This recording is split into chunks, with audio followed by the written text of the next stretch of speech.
네, 오늘 신종 코로나 확진자가 추가로 한 명 더 나온 가운데 정세균 국무총리가 위기경보 수준을 그대로 유지하겠다고 밝혔습니다. 또 중국 우한에 남아있는 교민들을 위해서 임시 항공편 추가 투입을 추진하고 있다고 밝혔습니다. 자세한 내용 김남국 변호사, 이기재 좋은도시연구소 대표와 짚어보겠습니다. 두 분 안녕하십니까? 네, 안녕하세요. 네. 조금 전 3시부터 정세균 국무총리가 이제 중앙사고수습본부 회의를 주재하고 있습니다. 먼저 중국 우한에 남은 교민들을 위해서 3차 전세기 투입을 검토하고 있다라고 밝혔는데 이 부분은 어떻게 평가하십니까? 먼저. 예, 우선 1, 2차에 걸쳐서 지금 700여 명의 이제 교민들이 이제 국내에 들어왔고 지금 한 200명 정도 남아 계신 것 같아요. 왜냐하면 이제 교민들 중에 중국인 이제 가족을 이제 중국에서 이제 얻었던 분들도 계시고 이러기 때문에 가족을 두고 올 수 없었던 이제 교민들이 이제 남아 있는 분들이 많이 있는데 이분들에 대해서 이제 국내로 이제 귀환시키는 문제에 대해서 계속 쟁점이 있었죠. 네. 있었는데 어쨌든 정세균 총리가 이제 결단을 한 것 같습니다.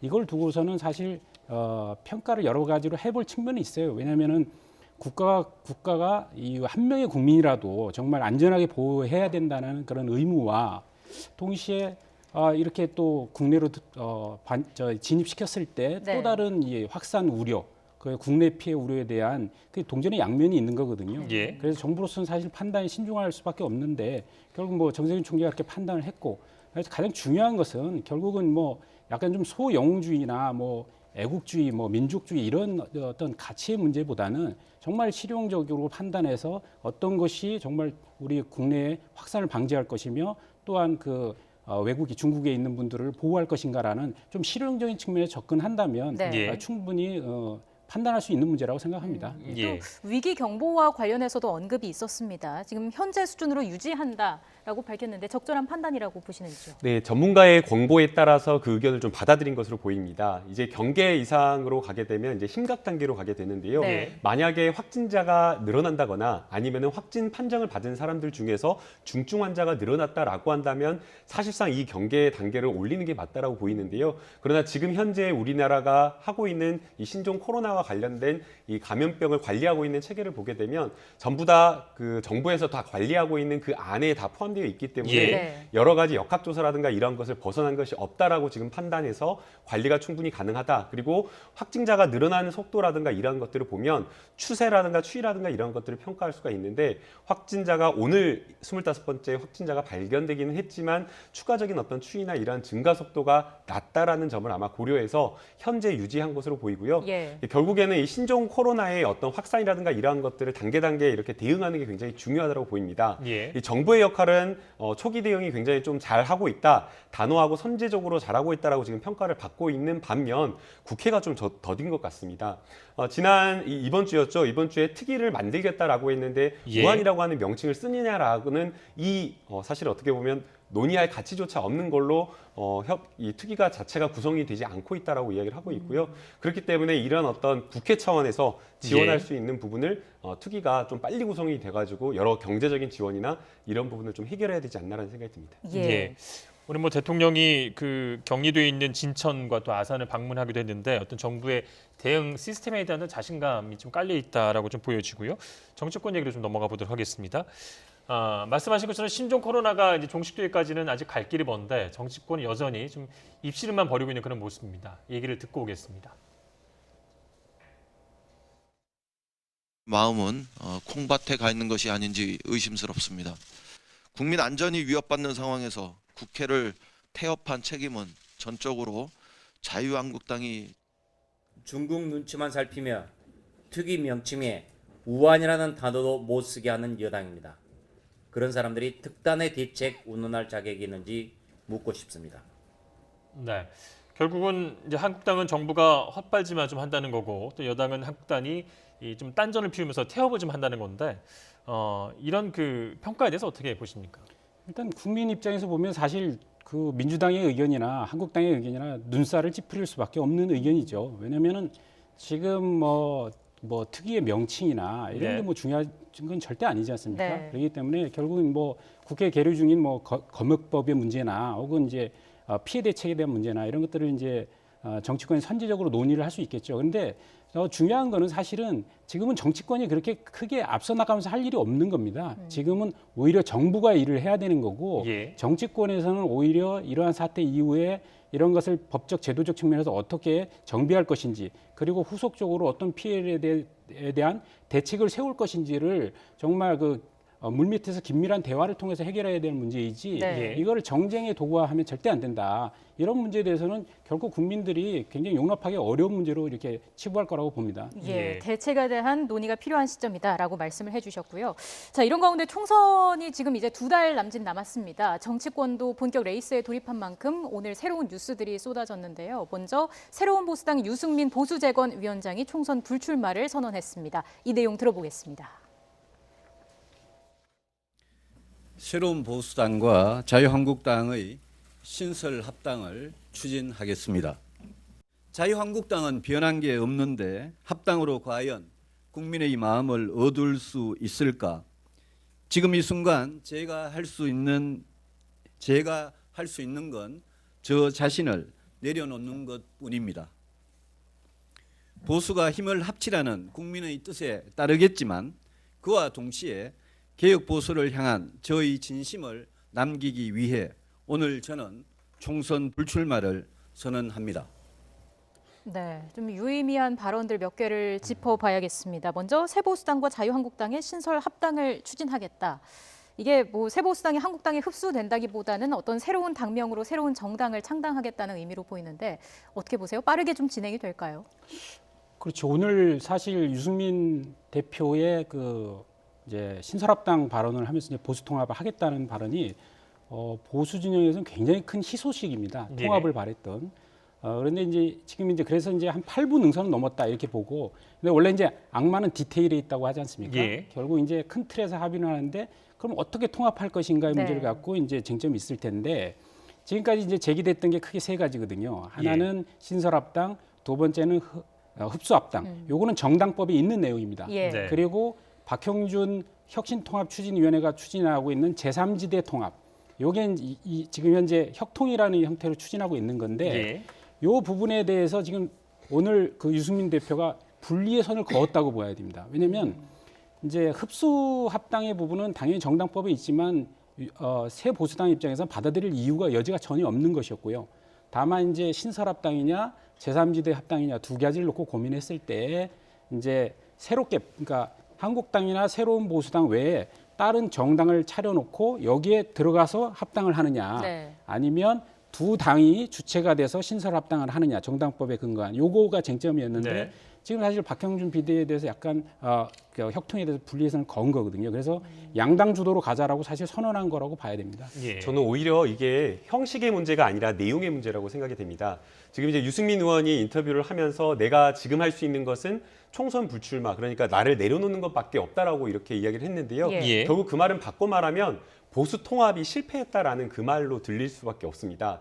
지금 양당이 통합을 한다라고 한다면 통합의 조건을 사실은 합의를 해야 되는 겁니다. 통합의 조건이라고 하는 것은 가장 기본적으로 유승민 전 의원이 이야기를 했던 보수를 개혁하겠다라고 하는 자유한국당에 대한 여러 가지 혁신과 개혁안에 대한 그 방안에 대한 약속이 있어야 되는데 그것이 전혀 이루어지지 않은 그런 상황이고요. 그런 어떤 조건을 결국에는 합의를 하지 못했기 때문에 유승민 의원으로서는 아무것도 건지지 못하고 결국에는 아무것도 할 수 있는 게 없다라고 하면서 총선 불출마를 선언한 것으로 보입니다. 예.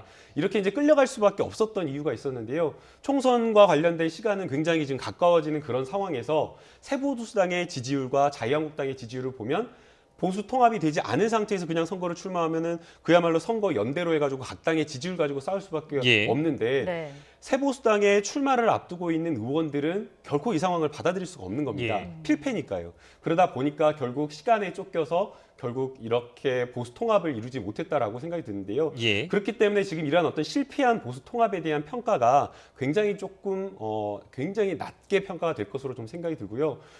과연 어떤 식의 통합을 이룰지 그게 이제 굉장히 중요할 건데 결국에는 지금까지 했던 탄핵 이후에 새누리당, 자유한국당이 보여줬던 여러 가지 혁신을 하지 못했던 그런 부분에 대한 후속 작업이 따라야 되지 않을까라는 생각이 듭니다. 예. 뭐 그런 측면이 있을 것 같고요. 또 이제 한국당 공천관리위원회 입장에서는 이 TK 등 당선 가능성 높은 그런 지역구에서 중진 의원들에게 어떤 험지 출마를 요구할 명분은 좀 더 확실해지는 그런 룸이 좀 생기지 않았나라는 생각도 드는데요. 그럼요. 뭐 우리 변호사님께서는 실패한 보수통합이라고 먼저 규정을 하셨는데 전혀 그렇게 생각하지 않고요.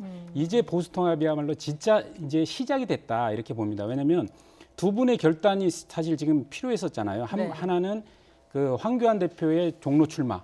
이 결단이 정말 필요한 시기였는데 결단하셨고 예. 또 유승민 대표가 모든 걸 내려놓고 통합하겠다고 선언했기 때문에 이제 큰 걸림돌이 없어진 겁니다. 이제 시작이라는 거고 따라서 이에 따라서 말씀하셨듯이 TK 물갈이가 본격적으로 추진될 것이다. 왜냐하면 그 TK의 중진 의원들이 계속 거부를 행사했던 게 뭐였냐면 황교안 대표도 험지로 간다고 해놓고 양지를 찾고 있는 이 와중에 왜 우리 보고 물러나라고 하느냐라는 문제하고 그다음에 유승민 대표를 뭐 예를 들면 배신의 프레임으로 이렇게 그 TK에서는 생각하지 않습니까? 그런 상황에서 유승민 세보수당에 왜 이렇게 명분을 주고 유승민 대표가 선거연대해 갖고 또 대구에 출마하는 거 아니냐 이런 문제의식을 계속 했는데 지금 유 대표가 결국 불출마를 선언함으로써 TK의 중진 의원들이 거부권을 행사하기 굉장히 어려운 상황이 됐다. 예. 그래서 아주 대폭적인 TK 물갈이가 이제 시작될 것이다 이렇게 보여집니다. 예. 어쨌든 이제 공은 다시 황교안 대표에게 넘어간 모양새인데 통합이 된다면 민주당에는 어느 정도의 영향이 있을 거라고 보시는지. 민주당은 오늘 유승민 대표의 기자회견을 보고 저는 상당히 긴장했을 것 같습니다. 왜냐하면 지금 이제 결국은 이제 그 양 당에서 새로운 인물들을 총선에 어떻게 선보일 것이냐가 굉장히 중요한데 지금 이제 황교안 대표의 험지 출마와 유승민 대표의 불출마 선언으로 인해서 한국당은 이제 아주 50% 이상의 전면적인 물갈이를 할 수 있는 단초를 만든 거거든요. 네. 반면에 민주당 입장에서는 지금 20%의 그 컷오프가 아니라 어떤 그 감점 주는 정도인데 그 명단조차 공개하고 있지 못해요. 그러면 결국은 민주당에서의 물갈이는 현실적으로 어려워질 가능성이 더 높거든요. 이러면 결국 여태까지 총선에서는 항상 대폭적인 물갈이를 통해서 새로운 인물을 국민들에게 선보인 정당이 승리해 왔기 때문에 예. 민주당 입장에서는 상당히 긴장할 수밖에 없다 이렇게 볼 수 있습니다. 예. 유승민 의원이 뭐 많은 걸 양보한 것처럼 보이지만 그래도 보수 재건의 3원칙은 꼭 지켜달라고 얘기를 했습니다. 그 부분이 이제 탄핵의 강을 건너고 개혁 보수 나서고 새 집을 짓자는 건데 이런 부분에서 한국당 당내에서 합의가 이루어질지도 좀 따져봐야 될 것 같습니다. 네, 사실은 이제 그 탄핵이 박근혜 전 대통령에 대한 탄핵이 있은 이후로 여러 차례 자유한국당이 쇄신을 하고 혁신을 할 기회가 있었는데 아직까지 못했습니다. 여러 가지 이유가 있었다고 생각이 드는데요. 결국에는 자유한국당을 형성하고 있는 주류가 여전히 이제 친박 세력이었기 때문에 스스로를 혁신하고 스스로를 잘라내지 못하는 어떤 그러한 상황에 있었다라고 생각이 됩니다. 그러나 지금은 선거를 한 60여일 앞두고 있는 그런 상황이기 때문에 네. 혁신하고 물갈이를 대폭하지 않는다라고 하면 선거에서 이길 수 없다라는 아마 그런 절박감 때문에 이 보수에 대한 어떤 개혁, 혁신 이런 부분에 대한 동력과 어떤 내부의 어떤 원동력 그런 부분이 굉장히 크게 작용할 것으로 생각이 들고요. 예. 다만 이제 문제는 그 과정에서 얼마나 내부에서 많은 동의를 받느냐라는 게 굉장히 중요할 것 같습니다. 항상 물갈이 대상자가 되는 그런 의원들은 이 총선을 앞두고 시끄럽게 공천과 관련된 여러 가지 잡음이라든가 소란스러운 어떤 그러한 노이즈를 내는 그런 상황이었기 때문에 네. 또 그런 모습이 보여진다라고 한다면 자유한국당이 보수 개혁이라든가 혁신을 하려고 하는 것에 저항하고 오히려 국민들에게 실망감을 안겨주는 그런 모습만 보여질 수가 있기 때문에 얼마나 어떤 방법으로 그리고 잡음 없이 개혁 작업을 하느냐 대폭 물갈이를 하느냐 이게 관건이다라고 생각이 듭니다. 예. 알겠습니다. 이 얘기도 좀 해보겠습니다. 앞서 황교안 대표가 장고 끝에 종로 출마를 선언을 했습니다. 전격적으로 출마에 나선 그 배경은 뭐라고 분석하시는지요? 저는 정말 황교안 대표가 정말 고민이 많으셨던 것 같아요. 네. 왜냐하면 전국 선거를 지휘해야 되는데 이미 이낙연 총리가 가서 쳐놓은 그물로 또 들어가서 싸워야 되는 이런 상황에 놓여 있기 때문에 근데 이제 어쨌든 이낙연 총리가 쳐놓은 그물이 알면서도 뛰어들어간 것은 그 이후에 황교안 대표 측근들이 이제 그 여론조사 실시한 것들이 많이 드러났지 않습니까? 여러 예. 지역에 대해서. 그래서 이게 험지 출마를 이야기해놓고 또 당선될 곳을 찾고 있다라는 이런 그 소위 얘기해서 민주당이 얘기하는 겁쟁이 프레임에 또 말려들 우려가 있고 또한 잘못하면 이게 이 프레임에서 못 벗어나면 단순하게 황교안 대표의 그 어떤 출마 지역의 문제가 아니라 전국 선거를 다 망칠 수도 있는 거기 때문에 네. 본인이 용단을 내렸다고 보고 예. 그다음에 이제 어쨌든 종로가 과연 종로를 험지라고 볼 수 있느냐에 대한 평가는 여러 가지 할 수 있지만 지금 현재 최근에 나와 있는 여론조사만으로도 지금 사실 2배 이상 차이가 나지 않습니까? 2배 정도 나는 것 같습니다. 예, 그래서 예. 이거에 뛰어든 거는 굉장한 용기다 이렇게 볼 수 있고 아까 얘기한 그런 배경 속에서 이런 결단을 할 수밖에 없었다 이렇게 보여집니다. 예. 한편에 좀 뭐 종로 출마 결정이 늦은 거 아니냐, 좀 등 떠밀린 거 아니냐라는 비판도 있는 것 같습니다. 네, 사실은 험지를 출마하겠다라고 이렇게 결정을 했고 이낙연 총리는 이미 벌써 종로를 나가겠다라고 이렇게 한 이후로 거의 한 40여일이 지나버렸기 때문에 굉장히 조금 어떻게 보면 모양이 구겨졌다라고 이렇게 보이고요. 예. 그 과정에서 또 다른 어떤 당선 가능한 어떤 험지를 찾겠다라고 하면서 영등포라든가 용산이라든가 이러한 것에 여론조사를 돌려가지고 또 해당 지역의 주민들뿐만 아니라 많은 국민들이 그 부분을 알게 되어서 왜 이렇게 좌충우돌하는 것이냐라는 그런 비판을 좀 많이 받았다라고 보입니다. 그럼에도 불구하고 지금 황교안 대표가 종로라고 하는 이 격전지를 선택할 수밖에 없었던 이유가 당 대표로서 험지 출마라라고 하는 이 명분을 가져가지 않는다라고 한다면 예. TK와 관련되어서 TK에서 기득권을 가지고 있는 이런 의원들에 대한 여러 가지 물갈이 그리고 공천 혁신 작업 자체가 완전히 무너질 수가 있기 때문에 불가피하게 이것을 선택했다라고 보이고요. 다만 앞서 대표님께서 말씀을 해주신 대로 여론조사가 굉장히 지금 격차가 많이 벌어지고 있는 그런 상황에서 만약 여기서 황교안 대표가 져버린다라고 한다면 이게 결국에는 대선 전초전이다라고 해가지고 네. 본인에 대한 어떤 정치 생명이 끊어져 버리는 어떤 그런 문제가 있기 때문에 예. 이낙연 전 총리와의 대선 어떤 차기 주자 간의 어떤 구도를 가져가는 것이 아니라 문재인 정부에 대한 어떤 심판이라든가 이러한 어떤 프레임으로 가져가려고 하는데 사실은 그게 지금 잘 안 되고 있는 것 같습니다. 예. 예. 지금 말씀해 주신 것처럼 서울 종로가 대선 전초전 격전장이 됐습니다. 이낙연 전 국무총리와 황교안 한국당 대표가 오늘 공식 일정에 나섰습니다. 앞서 출마 선언 당시의 모습부터 보고 오겠습니다. 종로에서 정치를 펼칠 수 있게 되는 것은 크나큰 영광입니다. 그 영광과 책임을 기꺼이 떠안겠습니다. 저 황교안, 오직 두려운 것은 문재인 정권이 대한민국을 무너뜨리는 것을 지켜보는 것입니다. 종로의 선거로부터 시작해서 총선 승리로 이끌어 가겠습니다.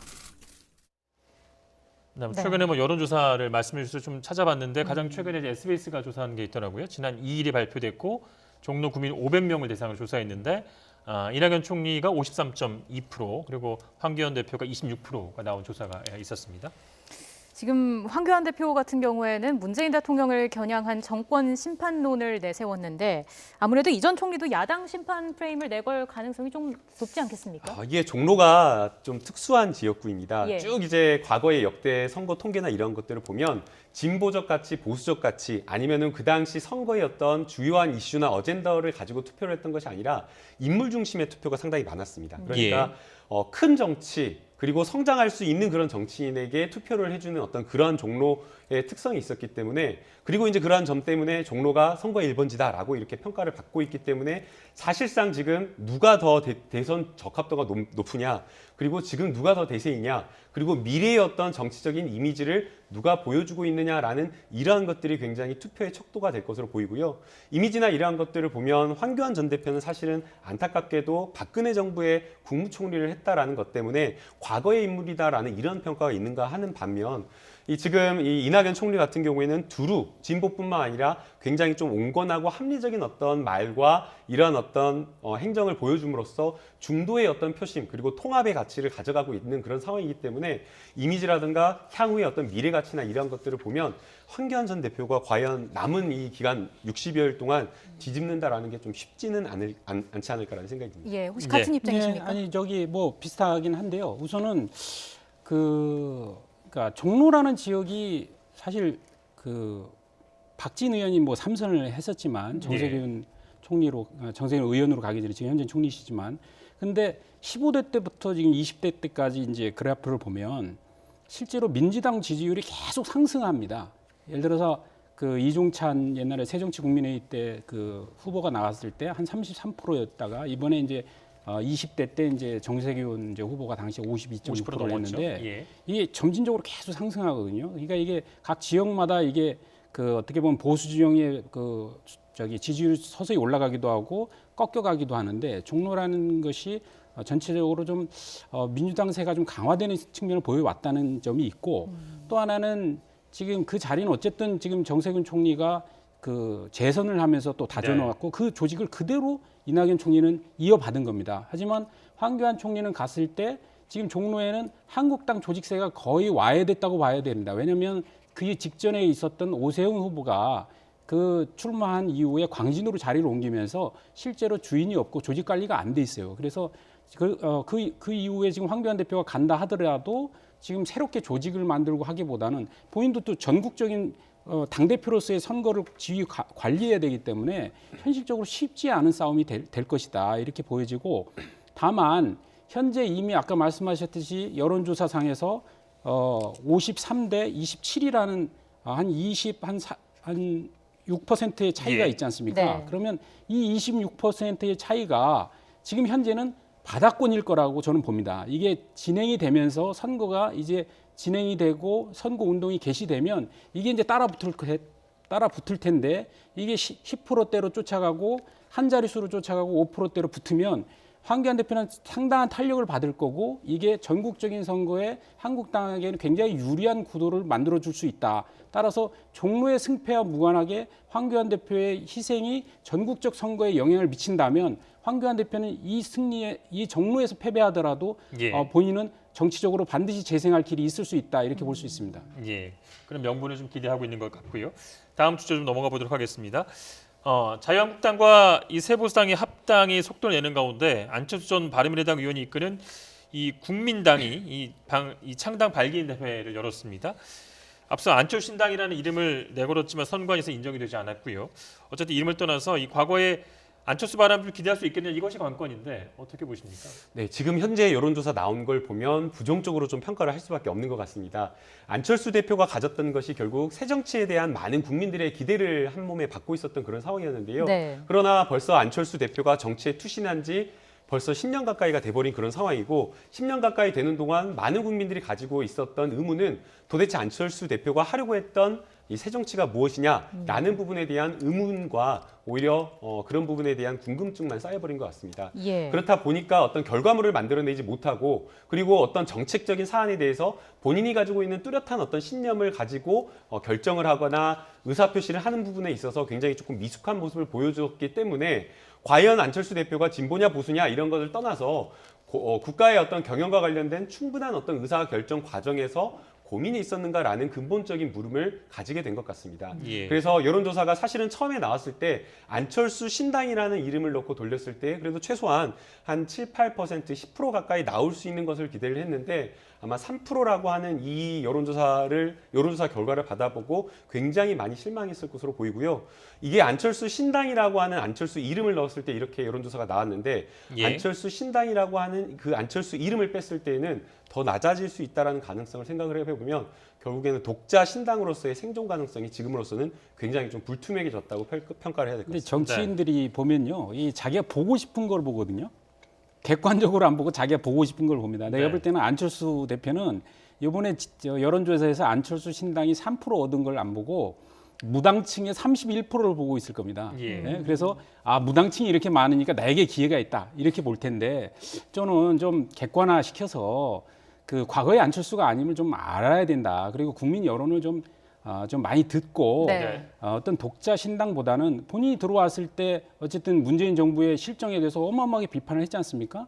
그럼 문재인 실정을 막으려면 결국 중도 보수가 연합해서 당을 만들고 이게 총선에서 대항을 해야 됩니다. 그렇기 때문에 어떤 본인의 이 3%를 직시하시고 무당층 31%에 기대하지 마시고 실제로 지금 현재 그 보수 통합의 흐름에 합류해서 반문재인 전선으로 나서야 되지 않겠냐 이렇게 봅니다. 예. 예. 정당 지지율이 의미하는 바가 무엇인지에 대해서 좀 짚어주셨습니다. 이런 가운데 여야가 저마다 공천을 앞두고 분주한 상황입니다. 민주당이 공천 면접 심사에 나섰는데 정봉주 전 의원의 적격 여부 판정이 다시 한번 보류가 됐습니다. 이게 만약에 적격 판정을 받게 된다면 총선에 어떤 영향이 있을 거라고 보시는지요? 이제 그 정봉주 전 의원 같은 경우에는 당내에서는 굉장히 억울하다라는 평가가 있는 것 같습니다. 지금 정봉주 전 의원이 1심에서 받은 판결이나 이런 것들을 보면 이 미투와 관련된 성추행과 관련된 판결이 아니었고 명예훼손으로 판결을 받았는데요. 그것에 이제 전제가 되는 성추행 사실 자체가 없었다라는 일정 부분의 내용이 들어가 있기 때문에 그리고 또 피해자라고 하는 그 여성의 어떤 진술의 신빙성에 대해서 판결문에 대해서 이것을 신뢰할 수 없다라고 평가를 한 그런 상황이기 때문에 정봉주 전 의원으로서는 굉장히 좀 억울한 측면이 있다라고 보이고요. 예. 또 특히나 당 내에서는 정봉주 전 의원이 BBK와 관련되어서 헌신적으로 당을 위해서 열심히 싸우는 어떤 그런 모습을 보여줬는데 지금 무죄까지 나왔는데도 불구하고 출마를 못 시킨다라고 하는 것은 좀 부당한 것 아니냐라는 그런 어떤 당내 일각의 평가가 있는 거고요. 예. 또 그럼에도 불구하고 민주당에서는 전체 큰 어떤 선거를 본다라고 하면 영입 인사였던 이 원종건 20대 남성이 예. 미투와 관련되어서 불가피하게 아주 불미스러운 일로 해서 결국에는 탈당을 한 어떤 그런 문제가 있었기 때문에 이러한 어떤 중도의 어떤 표심을 생각한다라고 하면 아마도 지금 정봉주 전 의원이 출마하는 것에 대한 아마도 부담감 그러한 것들 때문에 지금 결정을 미루고 있는 것으로 보입니다. 정봉주 의원은 출마하겠다는 뜻을 굽히지 않고 있는 가운데 같은데요. 앞으로 어떻게 전개될 것 같습니까? 네, 만약 정봉주 전 의원이 계속 출마를 하겠다라고 하면 당에서 이 공천관리위원회가 있고 적격심사위원회가 지금 있는 그런 상황인데요. 이 적격심사위원회 같은 경우에는 요건을 보고 형식적으로 평가를 하는데 공천관리위원회는 정치적, 정무적 판단을 할 수 있는 기구이기 때문에 예. 공관위에서 아마 평가를 하지 않을까 싶습니다. 예, 그렇게 이해를 하겠습니다. 한국당은 홍준표 전 대표의 고향 출마 의지를 좀 고심에 빠진 그런 모습인데요. 오늘 그 홍 전 대표가 자신의 SNS 통해서 좀 이제 그만 놓아달라, 나는 들러리가 아니다, 뭐 이렇게 강조도 했습니다. 오늘 그 한국당 공천관리위원회가 회의가 열리는데요. 홍 전 대표의 거취 어떻게 전망하십니까? 놓아달라고 그러면 놓아드려야죠. 네. 예, 그거 계속 잡고 있어봤자 도움 안 된다고 생각합니다. 왜냐하면 이제 전에 이제 대선 후보였고 당 대표였기 때문에 네. 사실은 이제 그런 어떤 그 여의도 내에서의 위치와 비중이 있는 것이지.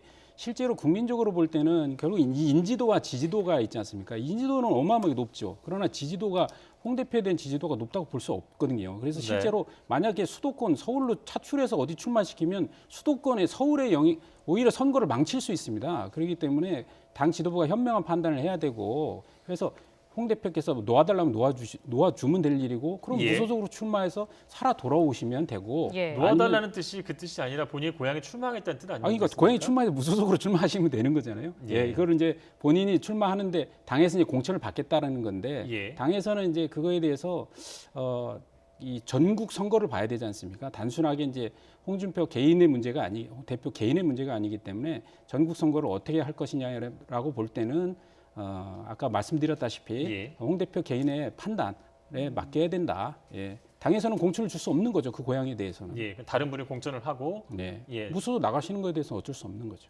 예. 앞으로 총선까지 남은 2달여간의 시간이 어떻게 사용될지 계속 좀 지켜봐야겠습니다. 지금까지 김남국 변호사, 이기재 좋은도시 연구소 대표와 함께 이야기 나눠봤습니다. 네, 고맙습니다. 고맙습니다. 감사합니다.